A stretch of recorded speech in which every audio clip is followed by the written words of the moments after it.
बात करेंगे हम नाल्को की। नाल्को के बारे में काफ़ी सारे कमेंट आ चुके हैं कि मैम प्लीज़ इसके बारे में वीडियो बनाएं। तो आपको बता दूं कि नाल्को हो चाहे कोई भी कंपनी हो, सभी कंपनी की एनालिसिस है ना अलग तरह से होती है। एक ही सभी कंपनी की एनालिसिस को हम एक तरह से नहीं कर सकते।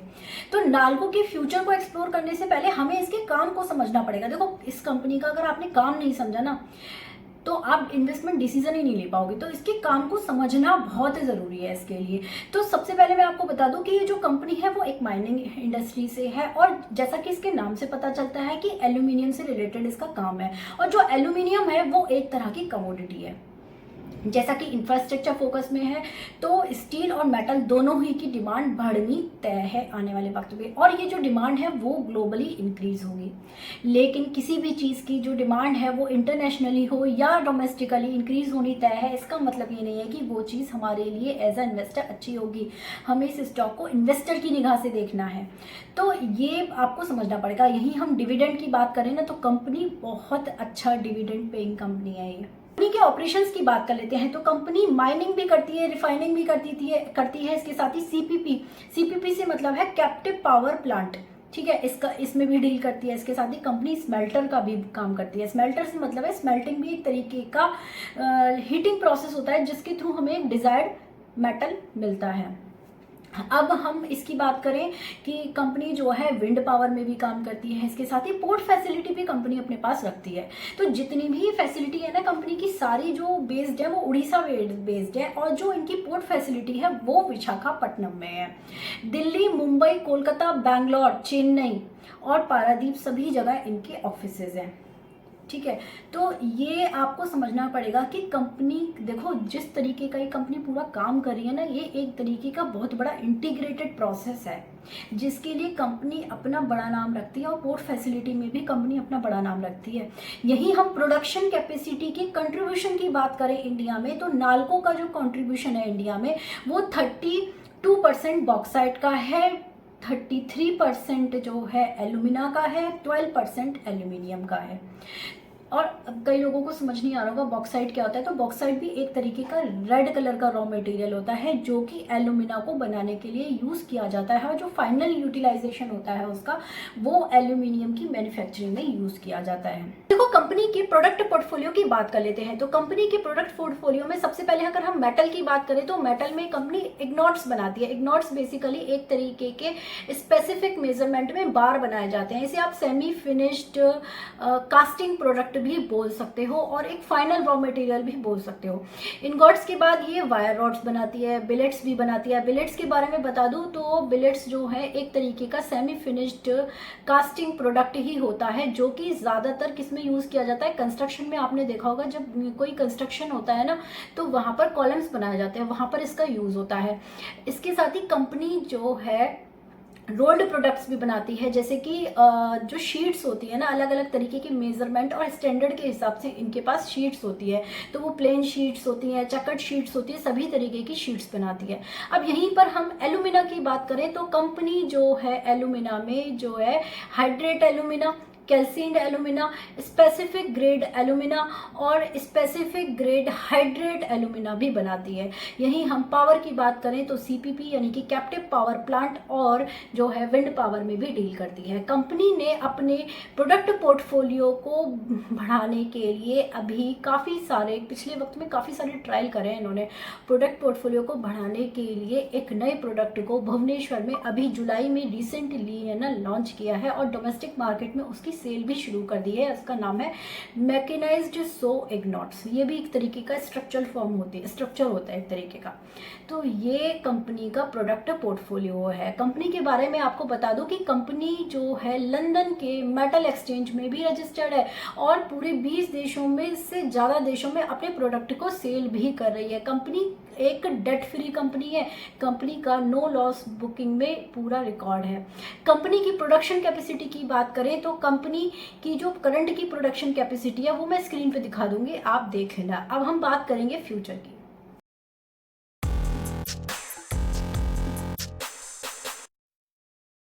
कंपनी के फ्यूचर की बात कर लेते हैं तो कंपनी अपने फ्यूचर को माइनिंग में डोमेस्टिकली इंटरनेशनली जो है मेटल और एनर्जी दोनों में ही देख रही है। तो यहाँ पर कंपनी कुछ अपने बिजनेस को एक्सपेंड करने के लिए इनिशिएटिव भी ले रही है, काफ़ी कोशिश कर रही है, लेकिन ये चीज़ डिले होती जा रही है। अब देखो कंपनी के बारे में आपको बता दूँ, ये कंपनी है ना रॉ मटेरियल से रिलेटेड है। तो अब ये कमोडिटी के प्राइस जैसे ही इंक्रीज़ होंगे ना, जो जो कमोडिटी ये लोग यूज़ करते हैं, तो वैसे ही इनके जो मार्जिन्स हैं उन पे और कंपनी के प्रॉफिट पे बहुत बड़ा असर देखने को मिलता है। अब यहाँ पे कंपनी जो इनिशिएटिव ले रही है उनकी भी बात करेंगे, डिस्कस करेंगे, लेकिन उससे पहले कंपनी की 22 और 23 का थोड़ा सा कंपैरिजन देखेंगे कि क्या क्या मुद्दे रहे हैं। उसका रीज़न यह, जनरली मैं ऐसी चीज़ों को कंसिडर नहीं करती हूँ, लेकिन मैं यहाँ पर इसे इसलिए कंसिडर कर रही हूँ क्योंकि कंपनी इस तरीके का काम कर रही है। ऊपर से कंपनी ने ना 2022 में बड़ा अच्छा प्रॉफिट बुक किया, उसके बाद 2023 में ये पूरा 50% कम हो गया, तो ऑलमोस्ट 50%। तो ये चीज़ हमें समझनी है यहाँ पर। तो 22 और 23 की फिजिकल परफॉर्मेंस अगर कंपनी की देखें तो मैं स्क्रीन पर दिखा दूँगी, आप देख लेना। उन दोनों में कोई ज़्यादा डिफरेंस नहीं है, सिर्फ बॉक्साइट और विंड एनर्जी में थोड़ा सा डिफरेंस है, लेकिन प्रॉफिट में डिफरेंस आया, ये आपको समझना है। प्रॉफिट में डिफरेंस क्यों आया, काफ़ी सारे पॉइंट हैं इसमें। अब पहला बात तो हम यहाँ पे यही है कंसीडर करना पड़ेगा, कमोडिटी के प्राइस सबसे बड़े इम्पैक्ट डालते हैं। दूसरी बात, डिमांड भी इम्पैक्ट डालती है। तीसरी बात, कंपनी के मुताबिक जो 3 बातें हैं वो मैं आपको बता रही हूँ कि कंपनी का मुताबिक कंपनी की जो एलुमिना रिफाइनरी प्रोडक्शन कैपेसिटी है उसका कंपनी ने पूरा यूटिलाइजेशन किया है। फाइनेंशियल ईयर 23 में कंपनी ने पूरे 21.23 lakh metric ton production capacity का यूज़ किया है, जबकि लास्ट ईयर 22 में ये 21.0 लाख मैट्रिक टन था। तो ये एक बात है कंपनी ने। दूसरी बात कंपनी के मुताबिक ये है कि कंपनी ने 2023 में ना अपनी एल्यूमिनियम स्मेल्टर प्रोडक्शन कैपेसिटी का भी पूरा यूज़ किया है।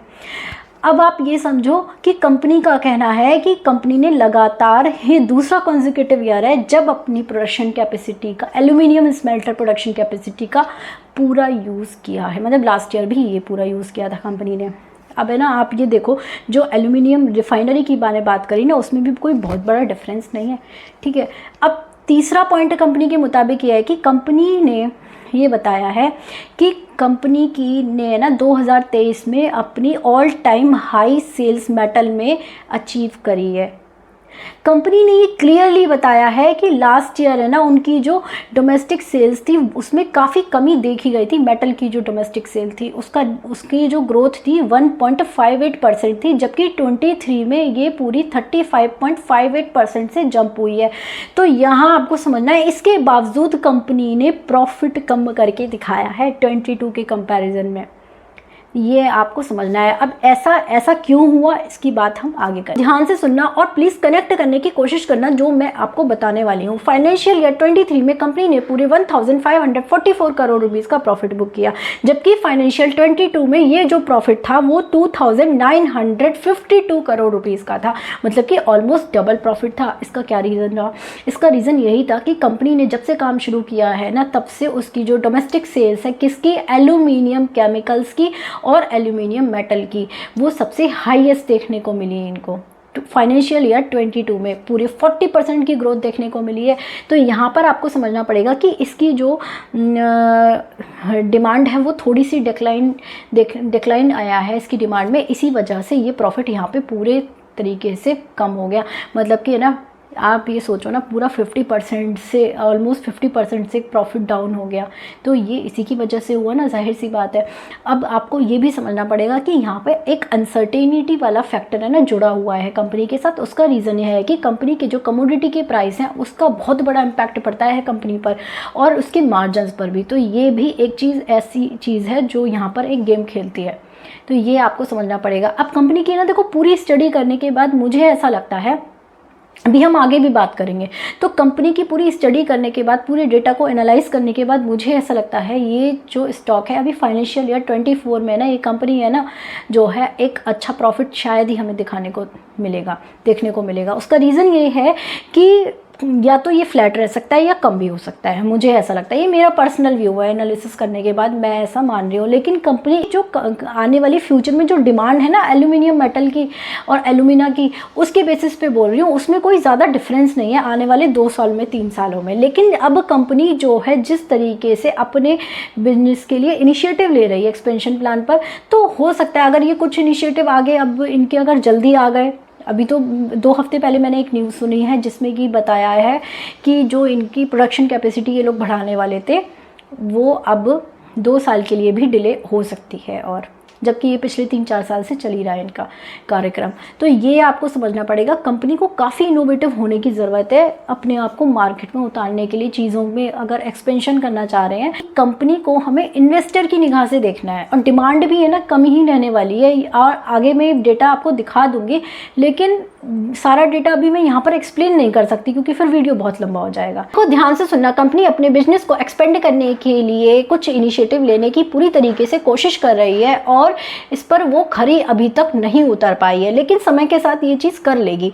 अब कंपनी की जो इनोवेटिव स्टेप है उसमें सबसे पहले तो ये है कि कंपनी की जो एल्यूमिना की रिफाइनरी प्रोडक्शन कैपेसिटी है करंट में, वो है 2.1 lakh metric ton per annum.